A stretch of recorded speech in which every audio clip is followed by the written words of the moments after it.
All right, welcome to the Big Book Compendium. I'm Steve Wood, recovered alcoholic. So I was thinking about this the other day when a painter, an artist, let's say, paints his masterpiece.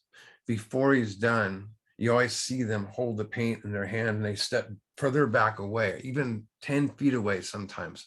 And the reason they do that is to get a complete, you know, three or fourth dimensional view, almost like of their painting. And the reason they do that is to have that complete view is they want to see if anything needs to be improved or emphasized.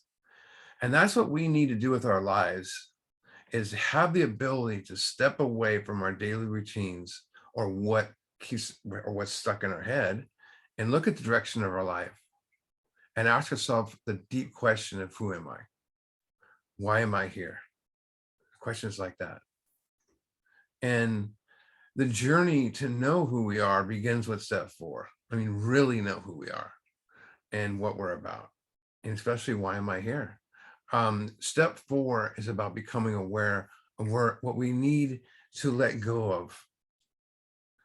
And I'm gathering this information. I'm going to talk to, I'd like to say another expert, but someone that's done this a bunch of times, that's going to really take me through it and point more things out.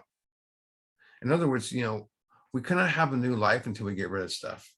And otherwise, all we're doing is trying to manage the old stuff. We don't want to do that anymore. And how well do we do at managing our resentments? Not very good. Or managing our fear, or managing our guilt. And the only way I know how to remove that stuff is steps 4 through 7. And it's going to propel me to want to go out and make amends. It's going to push me, and what happens is, rather than seeking false values of self, such as, where we look at, where we chase greed and money and power and sex, we seek the true values and virtues of God.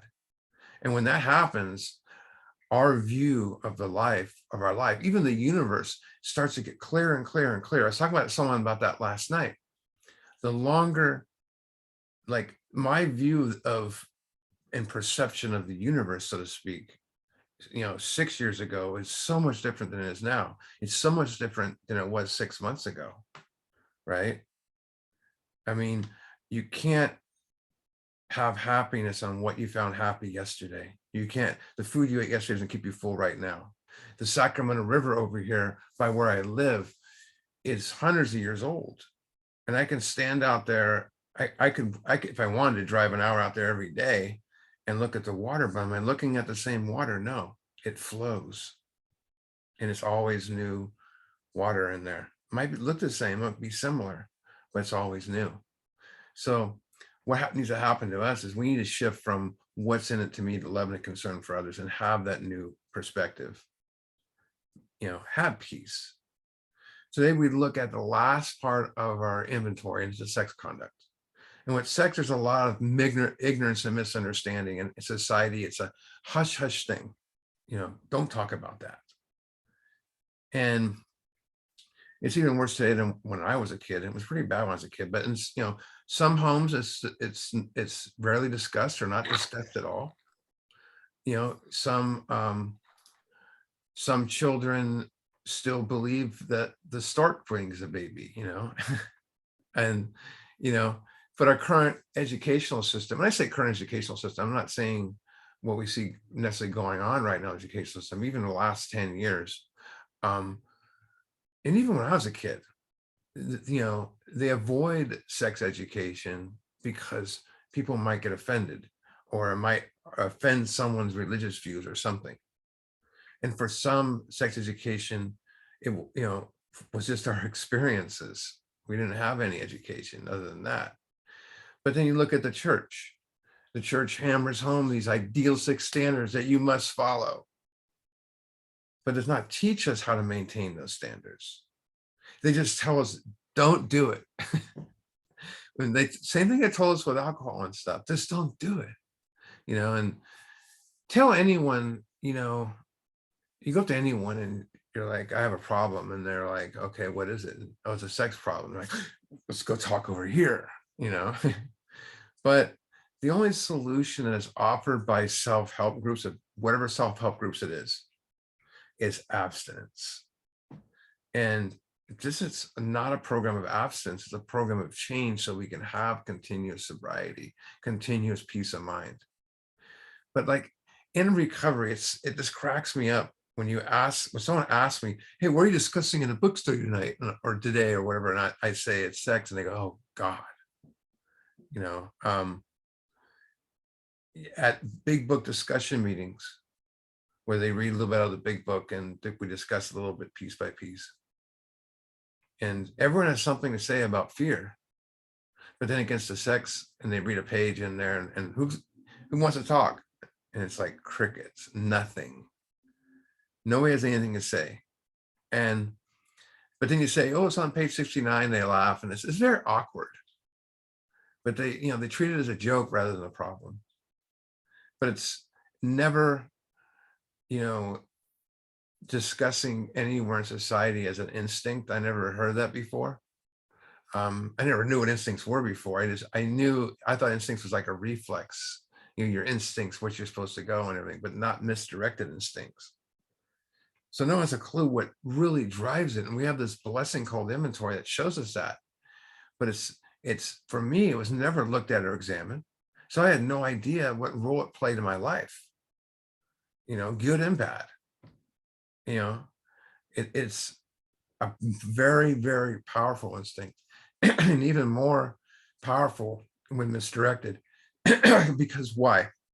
It leads to things like jealousy, right? We've experienced that from both sides. Suspicion, and drugs and alcohol don't help with that. Especially like meth, anger, resentment. How about the bitter feuds it caused from friends and partners, but we hurt others to get what we want. We overly pursue it. And for me, what misdirected instincts did is it got me involved with the wrong people, stuck with the wrong people, and wind up having it at the wrong time for the wrong reasons. And it's just, to me, my sex relations were very dishonest because I couldn't be like loyal to anybody. But if I didn't get what I wanted, I would get, it was all about blame and revenge, retaliate. And the end result is very discontent, never satisfied, that restless, irritable, discontent feeling. I'm going to read this page 80 from the 12 and 12, and we read this a few weeks ago with harms, but let's see if it, they do a spin on sex in here too. It says, page 80, we might ask ourselves what we mean when we say we have harmed other people. What kind of harms do we do to other people anyways? To define the word harm in a practical way, we might call it the result of instincts in collision, which cause physical, mental, or emotional, physical, mental, emotional, or spiritual damage to people. If our tempers are constantly bad, look at this, we arouse anger in others. But I'm going to blame others, right? If we lie or cheat, we deprive others not only of their worldly goods, but their emotional security and peace of mind. So when they're saying when we're dishonest, we cheat or whatever, look what it says next. What do? We really issue them an invitation to become contentious and vengeful. Wow. Give an invitation to retaliate. And then they come and hurt us and we blame them forever from something we started. And here's about sex. If our sex conduct is selfish, we may excite jealousy, misery, and a strong desire to retaliate in kind. There it is again. So let's go to page, another little short paragraph in the 12 and 12, page 44. And this is a good aspect of instincts towards this. Every time it says, it doesn't leave anything out. Every time a person imposes his instincts unreasonably, so there's a condition, upon others, unhappiness follows. If the pursuit of wealth tramples upon people who happen to be in the way, then anger, jealousy, and revenge are likely to be aroused. So he's saying if the pursuit of money and all this stuff, goes that way, right? But then he says, if sex runs riot, there is a similar uproar. So he's saying if sex runs riot, there's anger, jealousy, and revenge. Look what he says here. He says, demands upon other people for too much attention, protection, and love can only invite domination or revulsion in the protectors themselves. Two emotions as quite unhealthy as the demands we evoke them. Wow, that's some deep stuff there. An observation of mine is that sexual relations often cause many to relapse because they still have the same ideas in their head with sex. They never changed. And it's why this is very important. So if I've had guys, do amazing fourth and fifth steps, they have some type of experience in 6 and 7, they're out making their amends, doing, kicking butt. They're doing 10, 11, 12. They're just starting to sponsor. They're doing really good. And they become so aware of their resentments from the 10-step inventory and their fears. But since they're not in a relationship, there's not really becoming as familiar with the sex inventory as well. Right. Which means, of course, they're getting, truly understand in other aspects how pride works, but not towards sex or self-esteem. And then they get in a relationship, the sex instinct after a while, because of jealousy and anger, overpowers them, controlling them to a person I don't even recognize anymore, spiral out of control, and they go back out. And that's what I meant when I said the sex instinct is very powerful. So my point is you have to be thorough on this right now, because this is not, we may not be inventorying it as often once we're in the spiritual realm, especially when we're grabbing so much stuff from the past, if that makes sense. What we're doing with this inventory, we're analyzing our past life. So what? To develop a healthier life for the future. So this one's about developing a healthier life for the future. So are the other ones too. But to that, we need to get down to causes and conditions. Where do we find the truth, the exactings of our wrongs? So if we're rigorously honest, that means completely honest with this inventory, this particular inventory, if we help, it helps us let go of old ideas, that you do not work for you anymore and never work for you. You see the truth as they are, you become willing to make amends, things start to change. Let's go to page 68.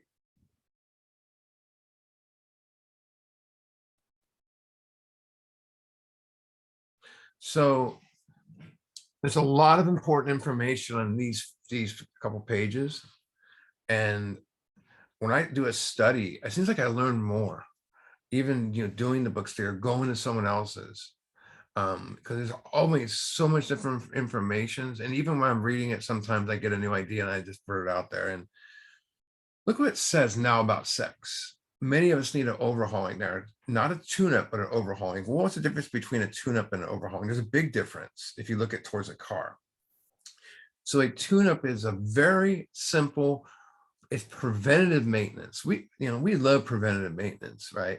But for a car, that's what a tune-up is. And what it does is we replace the spark plugs, we clean the engine, add new filters, and a few other things to do what? To get the car to run well or better, right? An overhaul of an engine is done after a major engine malfunction. Maybe the smoke's coming out of the engine, maybe you blew a rod or whatever it is, or it's just not running, or it's making that knock, right? And you've been ignoring it for 2 years. I had some cars I would drive around back in the day when I was using, and it was like, I think one time I blew the hood off the car when the rod blew. Anyways, so an overhaul is done to a major engine failure. And what do we do with an overhaul? Is we disassemble it piece by piece very precisely in order to examine each piece. So if I'm taking this out and it's if this one's still working, now this one's broken, it goes to this side. If this one works, so we can repair and make the adjustments to the parts that work. Maybe keep this. Now this part's still, I can fix this part, clean it. But most important is to get rid of those parts that no longer work, so we can replace them for better parts. So when you hear the word overhaul, it's about keeping the parts that work making them better and getting rid of stuff that doesn't work for us. And they're talking about it towards sex. It makes it pretty big. So we're doing the same thing. We're getting rid of the stuff from our sex life, our life period, that no longer works for us, and we're keeping what works with a new set of eyes. That's the important condition there. When you keep something that works from the past, you have a new set of eyes to use it differently or use it the first time, right?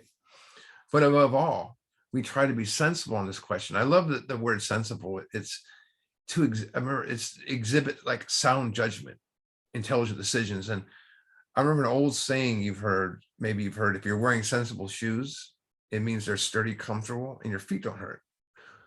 The moral to that is, if you're a sensible person, you're level-headed, calm, relaxed, and you make sane, rational decisions. That's what we're trying to develop here. Make sane, rational decisions towards this. Check this out.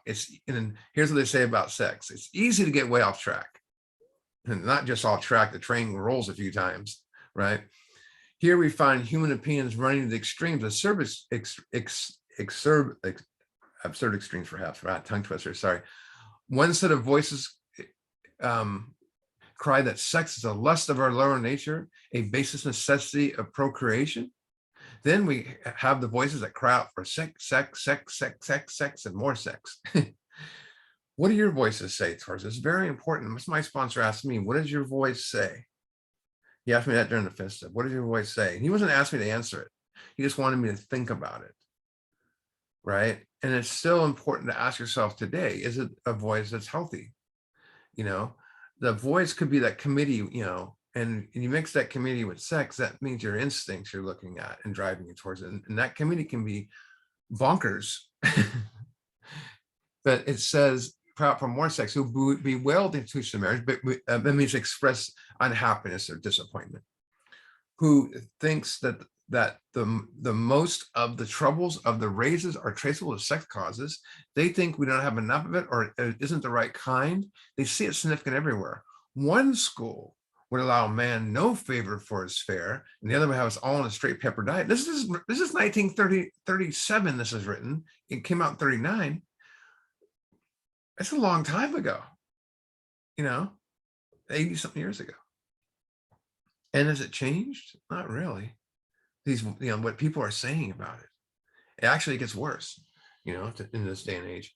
So you hear a lot of nonsense at meetings, like no relationships for 1 year. But they say it's in the book. Let's go to the page that's on. There is no page that's on. There's nothing in the book that says, 90 and 90, or don't get a relationship for 1 year. There's a lot of stuff you hear. It's not the worst advice in the world, but it's not here. It's not in this book. Don't try to sell it and say it's in the book. And some people think it's in the book. Look what it says. And thank God for this. So this is what it really says about sex, about how we handle sex relations with a sponsee or a friend or whatever. We want to stay out of this controversy. We do not want to be the arbiter of anyone's sex conduct. Whew. That's all I got to say. Thank God. Because what does an arbiter do? So it's like a neutral person who has the authority to settle a dispute. Maybe control the outcome. Like basically say a judge. We don't want to be the judge of anyone's sex conduct. Thank God, that's all I'm saying. We are not controlling others' conduct.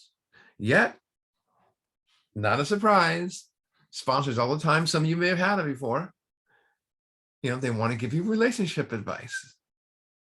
I got a lot of former people that get that. I'd like to find out what, I don't want to put the face with the name and all that. I just like to find out from the sponsee I get, what did the last guy tell you?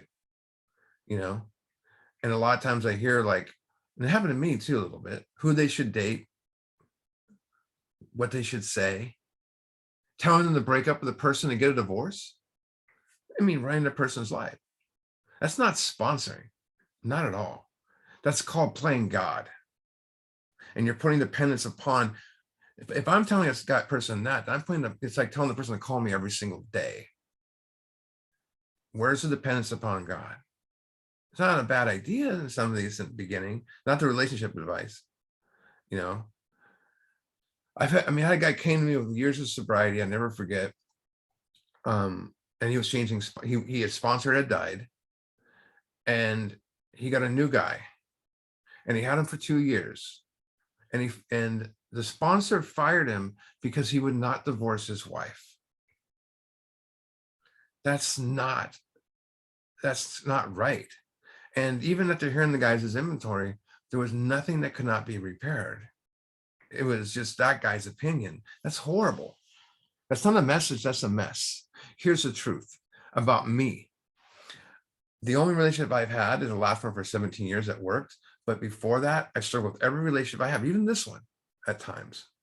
I failed with nearly every relationship I've had for the post this marriage I'm in. What the hell do I know about relationships? Especially another person's.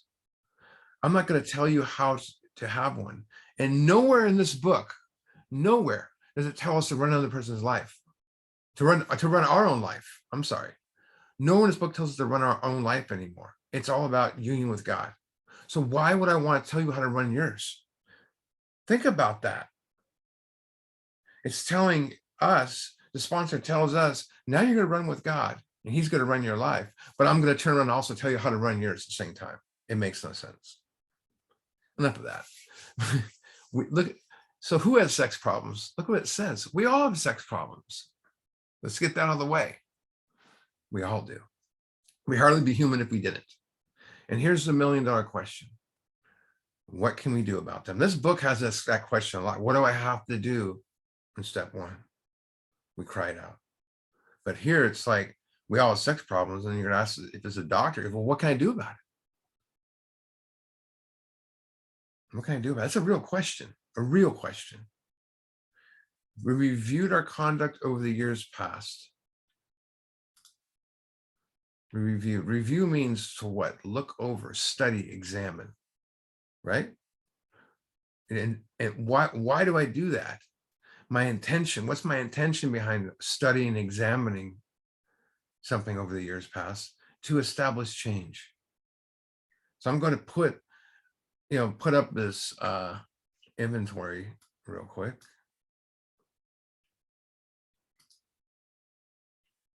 This is the sex inventory. It looks just like the other inventories that we've gone over. Looks just like the other ones. So try not to confuse anyone. This is not the fear inventory. This is not the resentment inventory. We've done each of those week by week. So the resentment. So on this right here, you'll notice a lot of people will give you the impression, because it says who can be harmed in here, but the more over the years, my first inventory I did towards sex was towards the sex harms I did. But then the next sponsor I had said, what about the fears you have towards sex? What about the resentments you might have? Put those all under this and give it a review. And so after time, we created this side here. So if it's a fear towards sex, you put an F, it's the harm, put an H, or you put a resentment down. It just seems to flow really well that way. And we'll get more into that, but it's the same thing as the other ones. If it's a fear, you write down the fear in here, this part. There's no, you don't have to write why you have it, and then you just go through and you check it off. If it's a fear towards sex, I might be alone the rest of my life, or sex might not be as fun. Well, what does that affect? Just like the other inventories. If it's a harm, which we've done harms, maybe I forced myself unreasonably upon someone, or let's say cheated. That's a one. Does that affect my personal relations? Absolutely. What my self-esteem is, for me, when I did that, I would shift to low because I felt guilt. I knew what I did. Guilt tells you know what you did. I had tons of pride with it, because when one person knows, oh my God, everyone else might know now. And sometimes they did. One girl I dated wrote it on my car. But emotional security, always. Material, not always involved. Sex relations, of course, involved. Now look at the ambitions, all three: social, security, and sex ambitions. Because all those three, if I'm with someone I loved, I destroyed all those three. Now the future's changed. I don't know where it's going now. Was it now, if that was a harm, I would go more to the self-seeking, right? The selfishness in action, but it was dishonesty, self-seeking, frightened. And we have a new one on here called inconsiderate, right? Inconsiderate. And where we've been inconsiderate, it's the only new one on here. It's the lack of thought and concern for someone's feelings and needs. We've done that before. It's different from selfishness. It's just you don't care about the other person's needs at all. I was inconsiderate because I didn't think about what she needed or wanted. I didn't think of the ramifications of something, right? So we have all those on there. And, this dishonesty is a big one on here because it's the act of lying, stealing, cheating, or deceiving somebody, right? But look at the question on here. Whom did we hurt? So if that's a harm, that would be in the first column. Maybe we believe our sex conduct, like I said, many believe that it's just who we hurt, but there's more to it. And I'm going to show you that. Let's see if we, let's see if we can see fear and resentment in some of these questions. So here are the questions where we can answer, like write them down as fishing stuff. Did we arouse jealousy? Unfavorably arouse jealousy. Now, if I'm asking these questions today and you're working on this or done it in the past, anytime I've done this before, I thought about it and I went, well, I never put that in my inventory originally. Write it down and talk to your sponsor about it. Did we unjustifiably arouse jealousy? And that's the big thing, because jealousy is a negative emotion a person has when we falsely believe we're trying to, someone's taking what's ours, and that leads to insecurity, anger, resentment, fear, anxiety. I'm not good enough, low self-esteem. So it tells me that there's got to be resentment in there. Just got to be fear somewhere in there too. We unjustifiably arouse suspicion, meaning I believe that someone's guilty of a wrongdoing, right? That's more fear. Suspicion is fear, right? Whether it's good or bad. Do we unjustifiably arouse bitterness? What's another word for bitterness? Resentment. It's just a feeling of deep anger, resentment. There it is again. Did you do that with someone? Did you arouse bitterness in somebody, right? Or are we bitter towards somebody? Where were we at fault? That we find that in column 3, right? And 4. That's our story, right? Where were we at fault? We see how the desire for self-esteem, pride, personal relations, and ambitions has affected our sex conduct. Wow, it's pretty deep. And the more you do these inventories, the more you know it, but most importantly, the more inventories you hear, right? I use sex to build my self-esteem. I use sex to boost my pride. I did this and just to fit in. I wasn't a person, I hated myself when I told, when I would brag about the sex I had. I hated that. But I liked the reaction I got from people. It was overpowering that way. But I see my instincts cause many of my sex problems. And look at this question. What should we have done instead?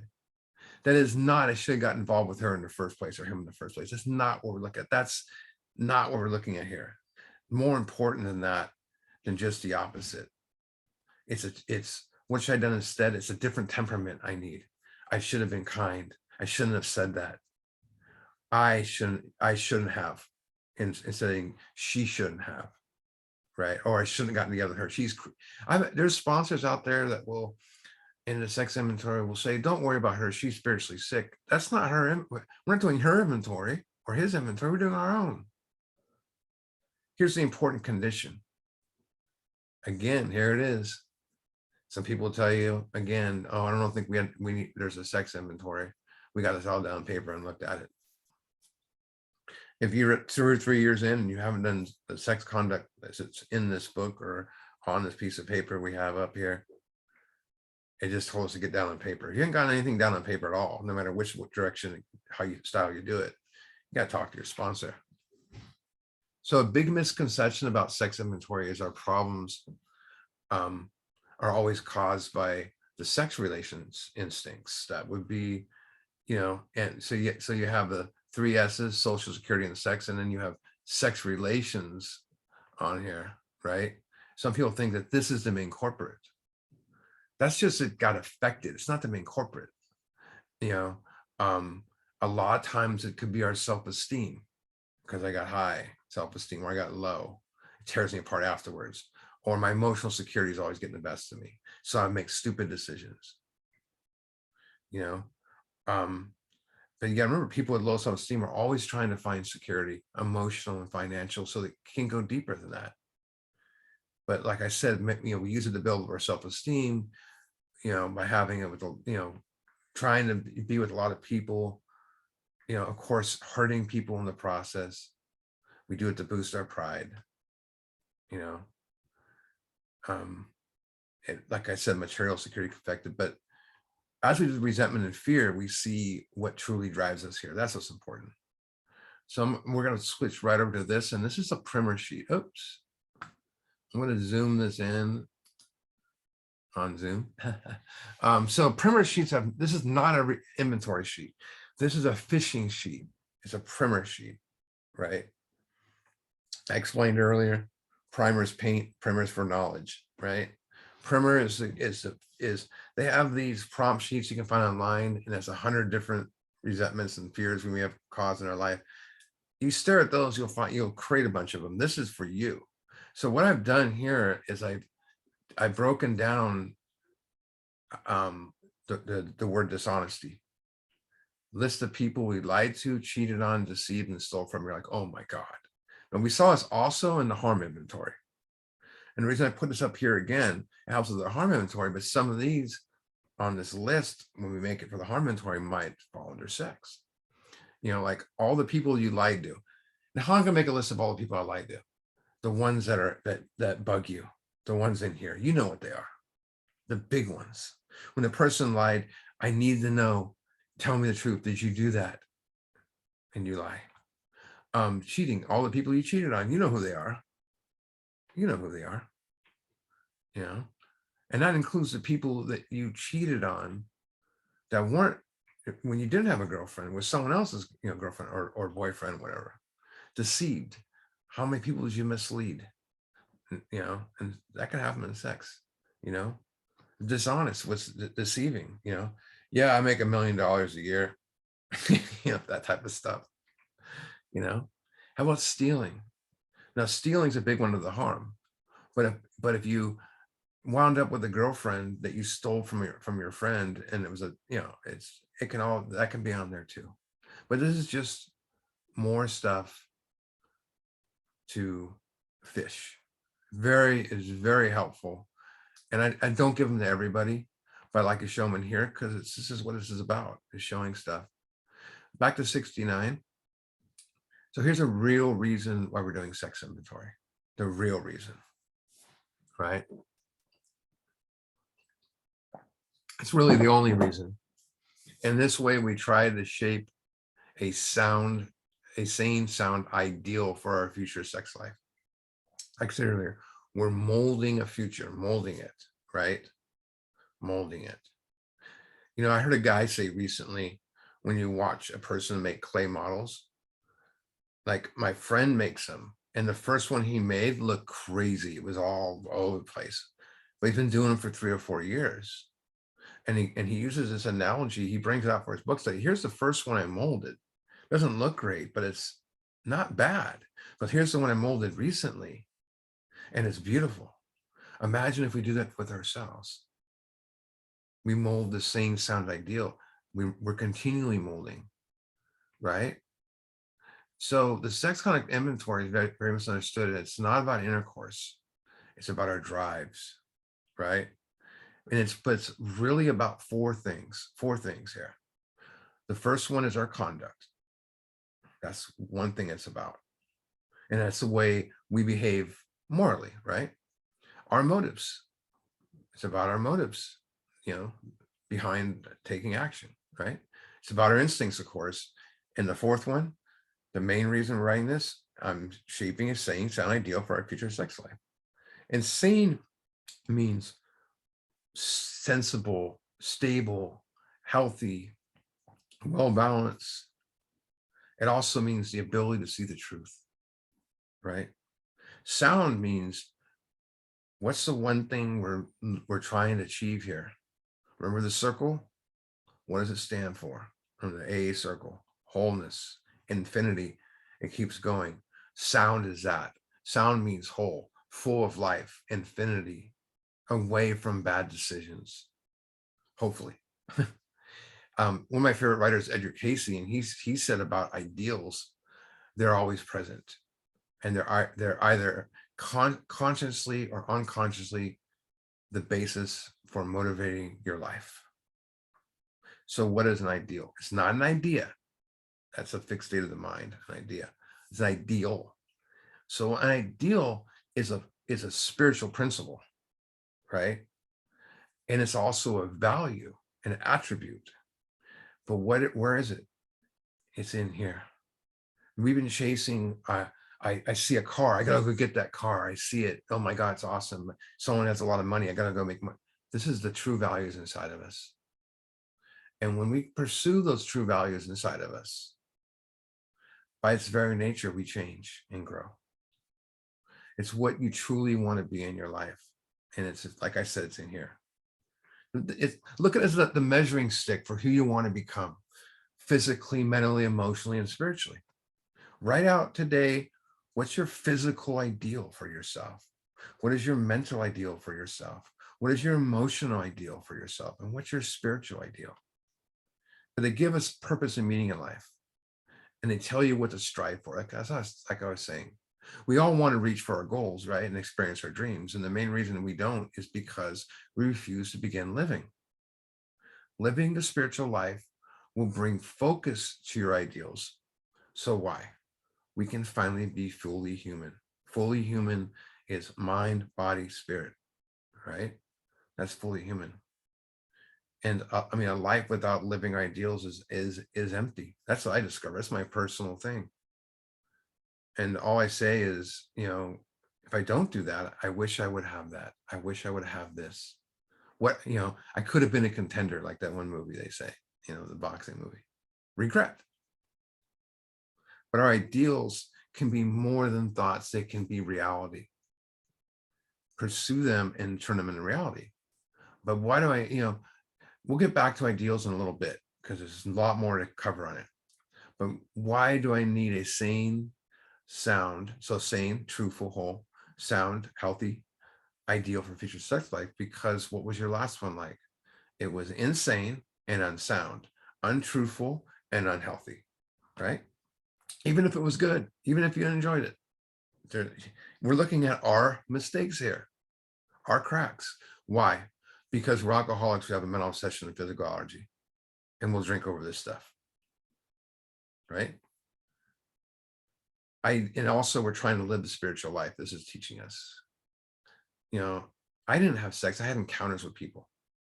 If my head on straight, I would never been with them. I didn't care about who was anything about it. But here's some vital directions you're to give us. And look at this one. And this is another one I'm going to put up here in a second. It says, we subjected each relations to the test. Each relation? Does that mean some people? If I said to Lee, tell me all your relations you've had. No, I want to hear them all. I want to hear all the names, right? I'm not going to ask him that. But so I'm going to put up this, what another primer sheet that helps a lot. And this is probably one of my favorite ones because it really helps.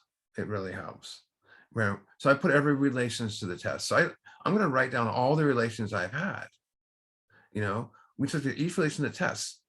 So notice it does not say relationships. It says, it's sex relations, as in all sex relations from the past. Could be that can, that's not just the people you were with that you loved and have relationships with. That's affairs, one night stands, friends with benefits. My grand sponsor used to say affairs and one night stands and friends with benefits are just failed relationships. Think about that. It took me a while to understand that, but I do now. So on here, you list all the relations, and You just check off the box on each one. So I put, Susie Q on here, where, had I been was I selfish in this relationship? Where have I been selfish? It's a question. I'm going to check it. Was I dishonest? I'm going to ask myself. Check it. Was I inconsiderate? Check it. Did I arouse jealousy? Suspicion, bitterness. Well, I think, did I harm her? If I check any one of those boxes, I'm going to transfer that name over to my inventory sheet. They might already be there, but this is another good primer, a very good one. It's the primers are really good for people who try to tell you that they've never hurt anyone in their life or never had a resentment. We all get those people. I was one of them. Trying to tell my sponsor, the only person I ever hurt is me. He laughed. We're going to go to 12 and 12. And, there's more questions here. Here's more questions and more stuff to write down from the 12 and 12. So the bottom of page 50. It says, when and how, and in just what instances did my selfish pursuit, this drive for sex relations, damage other people and me? That's answered in the inventory, right? What people did we hurt and how badly? Did I spoil a marriage or injure my children? This is asking me, did my sex relations damage other people, as in family and their children? Oh God, I didn't think about that. We don't think about that. There's a reason why the husband chased you with a bat down the street. You know what I mean? Did I jeopardize my standing in my community? People have trust in you. You see what happens with politicians. In the last 30 years, one guy has one relationship that gets out behind his marriage and he's done. But did I jeopardize my standing in community? That's like a pride question, right? So that will answer it in that column in the inventory. Just how did I react with the situations at the time? Well, that's the instincts. Did I burn with guilt, with a guilt that nothing could extinguish? I think of whom did I hurt covers that, the question we asked earlier. Or did I insist that I was the pursued and not the pursuer, and thus absolve myself? We love that. And that question will be answered in the inventory and by your sponsor, probably in the fifth step. How could I how have I reacted to frustrations in sexual matters? Ooh. I think of all the questions answer that pretty much. All the stuff we've gone over today. When denied, did I become vengeful and depressed? Ooh. It's another question towards resentment. Did I become vengeful and depressed? And it goes deeper. You start, oh yeah, I remember that one instance and how I went downhill. Did I take it out on other people when I was vengeful and depressed? There goes the harm questions, right? Hurting others. If there was rejection or coldness at home, did I use this as a reason for promiscuity? Very deep question. If there was rejection, did it make me go cheat? Or if she's asking me too many questions and this and that, I'm going to find, as Bill Wilson says in the book, I'm going to find the woman who understands. Right? More questions from page 52 of the 12 and 12. A lot of questions. There's a lot of things, if you can find them, to help you. And these are pointed out to me, by amazing people over the years, and my own studying too as well. My own stupidity too, where I had to do this inventory and find more questions. Page 52, middle of the page. Looking at both past and present with sex situations have caused me, anxiety, bitterness, frustration, or depression. Right? Make that into a question. Have sex situations caused me anxiety, fear, bitterness, resentment, frustration, or depression? And then you ask why to yourself, what led to it, and find your fears and resentments and harms. List the names. Appraising each situation fairly, kind of see where I've been at fault. We'll see that in column 3 and column 4, right? Did these perplexities beset me because selfish or unreasonable demands? Wow. Or if my disturbance was seemingly caused by behavior of others, why do I lack the ability to accept conditions I cannot change? Ooh. Why do I lack the ability to accept conditions I cannot change? Thank God for the Serenity Prayer, right? Page 69. This is the Ideals Prayer. This is called the Ideals Prayer. We're going to read on 69. So whenever we see the word ask in this book, there's a prayer. And I have a whole, well, I've done a workshop on all the prayers in the big book, which is a lot of fun. And I have a listing of all the prayers in the big book, and they all got names. This is the Ideals Prayer. We ask God to mold our ideals and help us live up to them. So I'm asking God to, like the molder, to mold, remember we're asking God in this third step to build with me. God, build with me my ideals. Help me live up to them. I heard another guy say, if God's the molder, I'm molding, but he, there's a beautiful song called Abba the Father, and it says, mold us and fashion us in the image of you. I am, and that's the beautiful thing. But help us live up to them. Why do we ask God to help mold our ideals? We have not, because we haven't found them yet on our own, or we ignore them. We remember that always our sex powers were God-given. God-given. That's deep, and therefore good. Neither be used lightly, selfishly, nor to be despised or loved. What they're saying here is our sex instincts is God-given. When they say power, sex powers, our instincts are God-given. Remember that, our God-given instincts. But when they get misdirected, they become God. Can't have two cores. As I stated before, we're trying to come up with a future ideal. It's very important, to explain and give examples of why this is important. So I'm going to bring in what's called the ideals sheet here. And this is one of the coolest things. My current sponsor did one of these, and we changed it over the years a little bit. You've probably seen similar ones like this, or done this for your sponsor, or listed on a piece of paper. And so, what would your ideal relationship look like? And the one thing we used to have is just ideal partner. But what we realized is, let's come up with your ideals for you. And this is not just towards sex.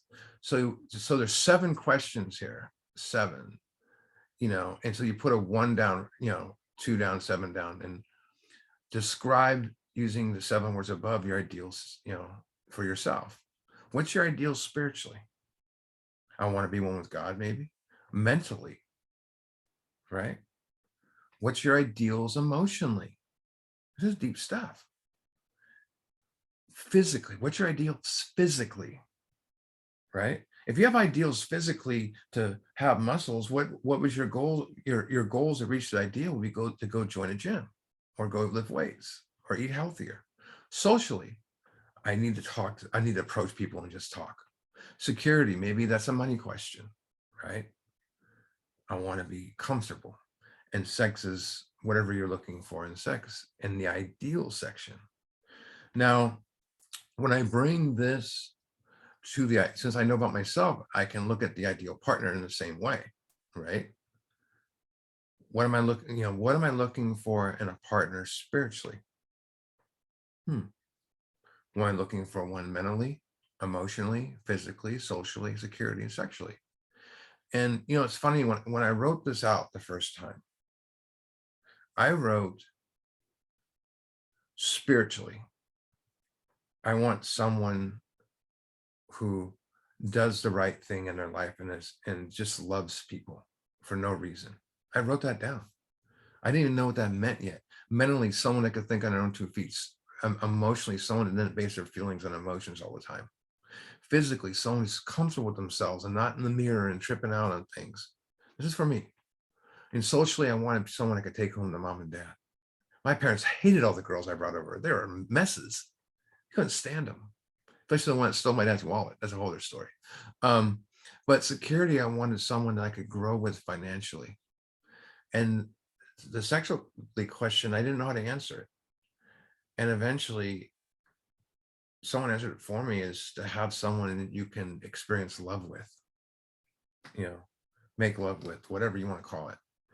And I had that written down. And this sounds cheesy, but that's what 2 years, about a year, a little over a year in sobriety, I filled this out. And it was 4 years of sobriety, I met my wife, and I wasn't going around interviewing people with a sheet. It was tucked away, and I found it about 6 years into our marriage, I found it. And it was talking about her. I found someone that loved all. I found someone that, you know, that was comfortable with themselves. I found someone that didn't wear their emotions, that was comfortable with their beauty. And my parents love her. And security wise, we fight over money sometimes, or, bitterness, or I gotta say, hey, no money. But we grow in that. We've grown to things and owning things. And I found someone that I can love. And ask yourself, what would it look like for you? And is it what you've always wanted? You except we're not trying to control it here. It's sing, sound, life is built on honesty and spiritual, part. This is not about describing and finding the future Mr. and Mrs. Right. What if it's my current person I'm with, my wife or my girlfriend? And you put it on there, but you see what you can work on, right? The only relationship advice I suggest is, before considering a new romantic relationship, is to write this out, or write it out now. Each person has their own ideals. There's no wrong answers here. That's what I tell sponsees. And I've heard some crazy stuff, but that's theirs. And trying to change that would be like playing God. And ideals and attributes and behaviors, that's what we're looking at to bring in a relationship, our ideals and attributes. I don't know, old timers say one time that ideals are like a pie in the sky. You can fantasize them, but you'll never get them, right? BS, totally untrue. Action is the key. And many people find it difficult, the meaning of ideal. We mentioned it earlier, expansion and growth when following it. But there's a principle and value that leads to growth. But there's a lot more here. An ideal is a central focus of all our goals, right? Our goals provide the attainable and measurable steps to achieve our ideal.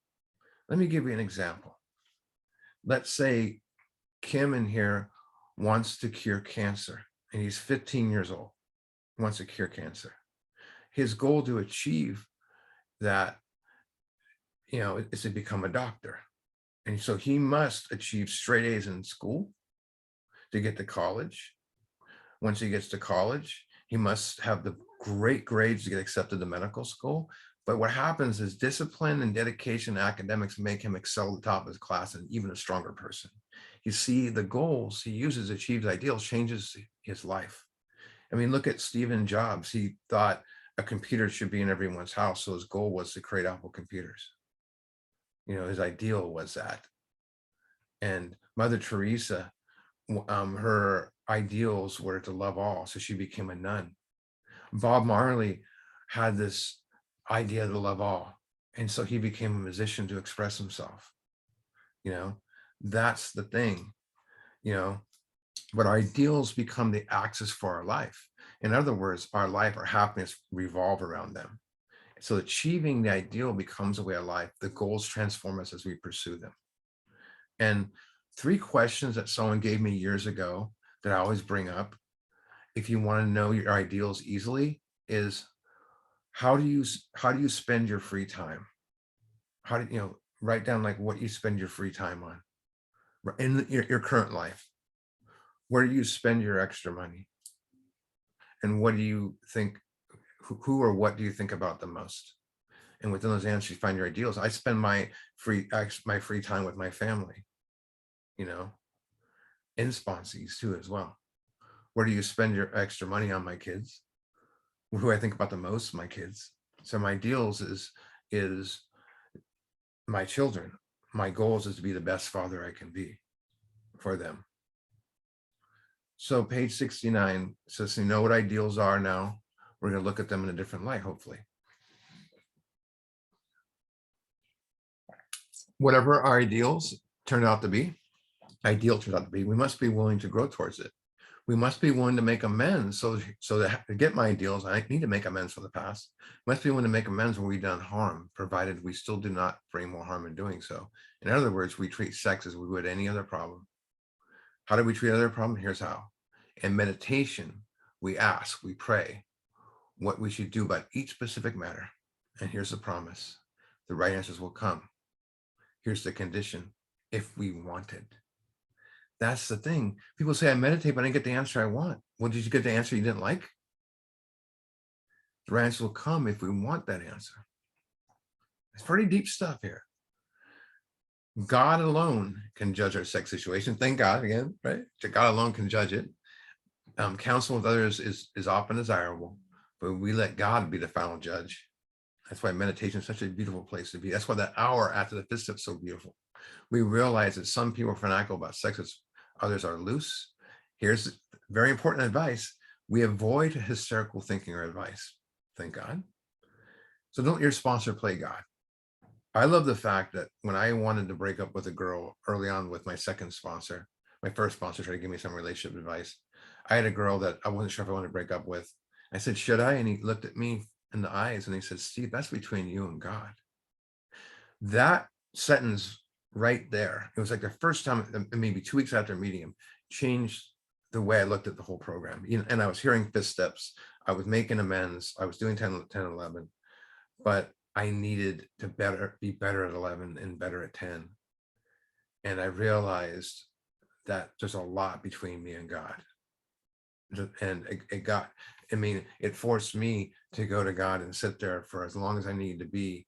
If not only should I break up with this girl, what's the ramifications going to be? And I never forget the answer I got in meditation, that if I break up with her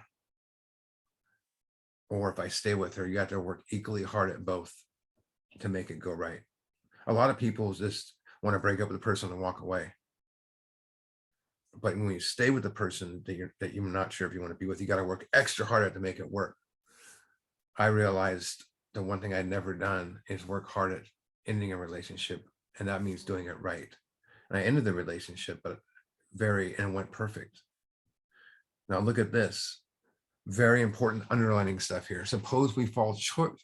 We fall short of a chosen ideal. That happens and stumble. Does mean we're going to get drunk? Some people tell us so, but it's only the half truth. It depends. The condition is it depends on us and our motives. Now, this is very important stuff here. If we are sorry for what we have done, we have an honest desire to let God. Ooh, there's that word again, let God. We're going to see that in 6 and 7. Let God. Remember, it says that entire way to let God remove our defects of character. That let means allow or permit. Are you have an honest desire to allow God to take us to better things? Do you have a desire to let God take you to better things? What better things? The stuff he can give us: peace, love, happiness, humbleness, forgiveness. All that stuff's within us.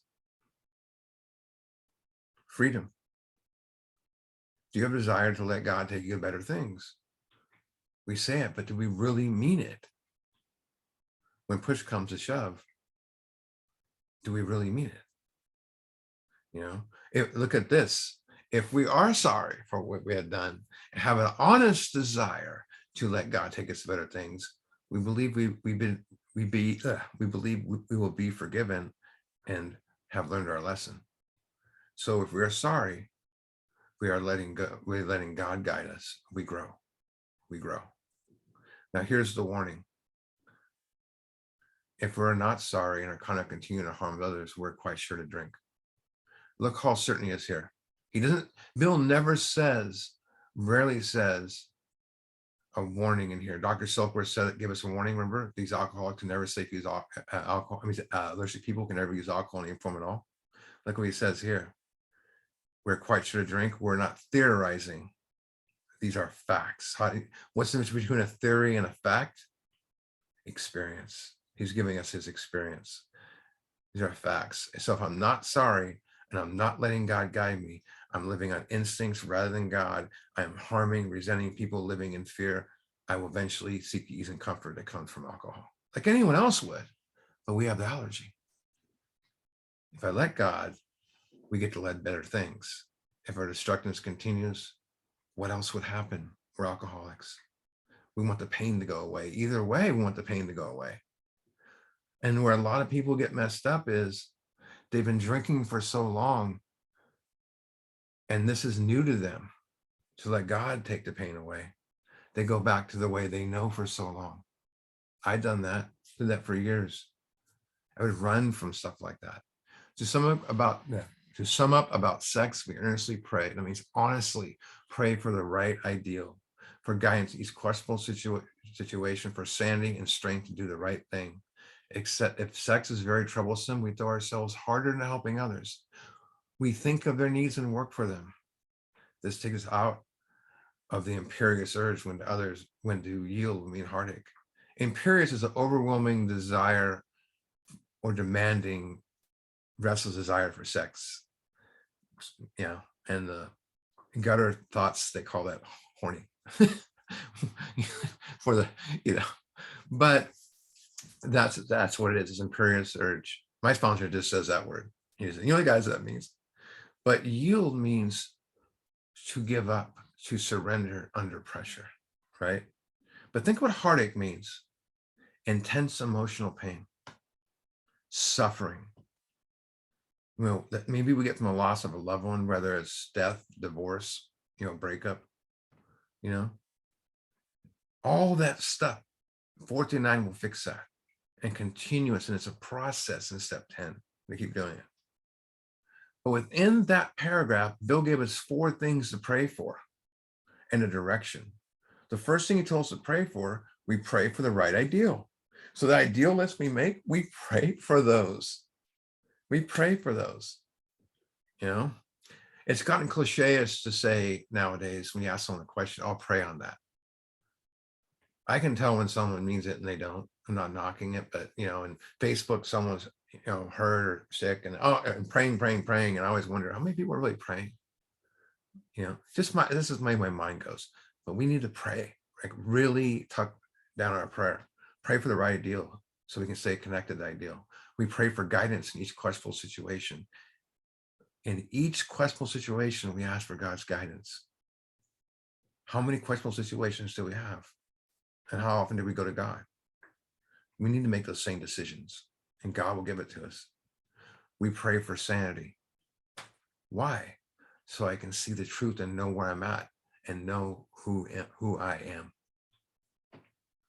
We pray for strength to do the right thing so we can stay spiritual, right? Here's a great, and then there's a direction here.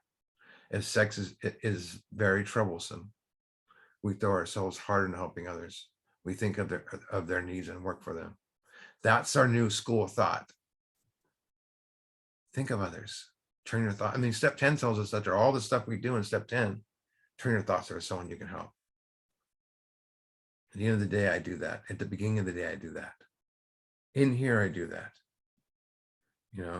We think of their needs and work for them. If we've been through our personal inventory, we've written down a lot.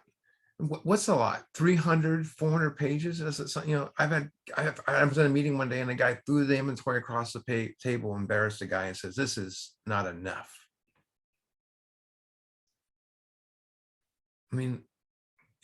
But aren't we going to be doing inventory the rest of our lives? I've had guys that had 7 resentments down. It's not really enough, but it was the best of their ability at the time. And that's what it is. It's the best of their ability. More will be revealed as we do this. And if it's a few harms, a few fears, what's going to happen if you get them into the 5th step and you can get them to see themselves better? They'll go do their hour and they'll say it was great, but I got 3 more pages of resentments. I got 3 more. And the mind opens up, it starts to expand and they change. We have listed and analyzed our resentments. We begin and comprehend the fertility and the fatality. Fertility means the sense that no matter how much we work at something, nothing good's going to happen, right? Fatality means death, from disaster or accident, whatever. We have commenced, that means begun, to see their terrible destruction. So we're in this beginning phase, right? We're still in the beginning phase here. We've only written down inventory. We haven't really gone to God with it yet. All we did was turn our life over to God and start writing. Unknowingly, that's what we're doing. But we began to learn tolerance, patience, and goodwill towards all men, even our enemies. We self-consciously do that right away. Right. For we look at them as sick people, there's that compassion we talked about. When we have that compassion for someone, someone's state of pain they're in. You see it in their eyes because you felt it before and you're aware of it. We gain that from inventory. We start having that compassion. We begin to experience the entire psychic change, the spiritual awakening. Look what it says here. We listed people we have hurt by our conduct and are willing to straighten on the past condition if we can. We'll get more into that in a few weeks. Many refuse to make amends to their exes. And if they do not, they pay the price. And it's something I've always say, in the spiritual realm, you either get paid spiritually or you pay the price. We've all paid the price sometimes. We've been paying the price our whole life. But when you get paid spiritually, it's nothing like money. It's nothing like a new car. It's the most beautiful thing you'll ever feel when you get paid.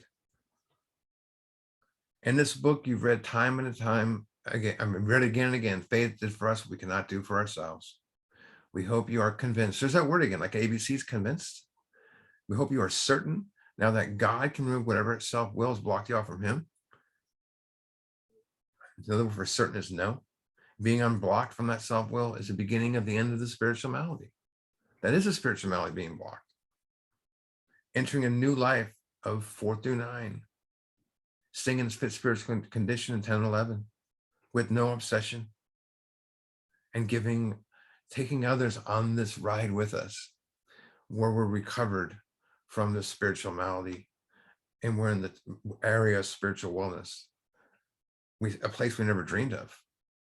So if you already made a decision, step 3, inventory of your grosser handicaps. So I heard people say, well, your grosser handicaps are this, and he's just talking the same talk. He's talking about inventory. No difference. I've had guys lay out a sheet they did for their resentments and harms and fears and sex conduct, and here's my grosser handicaps. I'm like, there's no directions for that. And inventory your grosser handicaps, step 4. That's what you mean, step 4. I mean, inventory of your stuff. You made a good beginning. Remember I said this is the beginning phase. Step 4 is where it starts.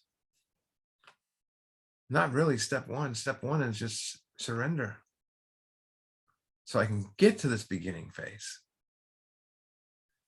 Do you see, you see this life will never be the same after this. Be careful what you do. I said this before at the beginning of this book study a few months ago. I said, this will cost you something. It can cost you nothing. You can go to a few meetings. You can keep your job and your stuck up attitude and continue to hurt people. Or it can cost you something. It can cost you getting rid of that behavior. It can cost your time giving to a sponsee. It can cost your time giving to God and having the greatest life you've ever had. Look what it says. That being so, you swallow and digested some big chunks of the truth about yourself.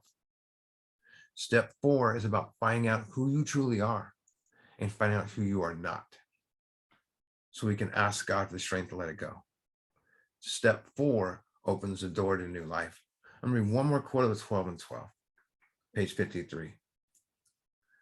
I love this. And I dedicate this to my grand sponsor because I always used to close this inventory with that. Page 53. But in some form, our twisted relations with family, friends, society at large, that many of us had suffered the most. We have been especially stupid and stubborn about them. The primary fact that we fail to recognize in our total inability to form a true partnership with another human being. Step 4 begins that connection through awareness of our instincts so we can see they're misdirected and get to the root of our troubles. Nearly every single emotional problem is seen as a case of misdirected instinct. And once you get to the connection with God, we get it. Connection to others. I discovered the need. I never had a relationship with others, but I had to have the relationship with God first so God could show me how to have a relationship with others. How can you have a relationship with others in your life if you've never had a relationship with God? How can you love others? Here's how I sum it up. It's all step 4. I understood myself only after I destroyed myself. And only in the process of fixing myself, I discovered who I really am. Next week, we begin step 5.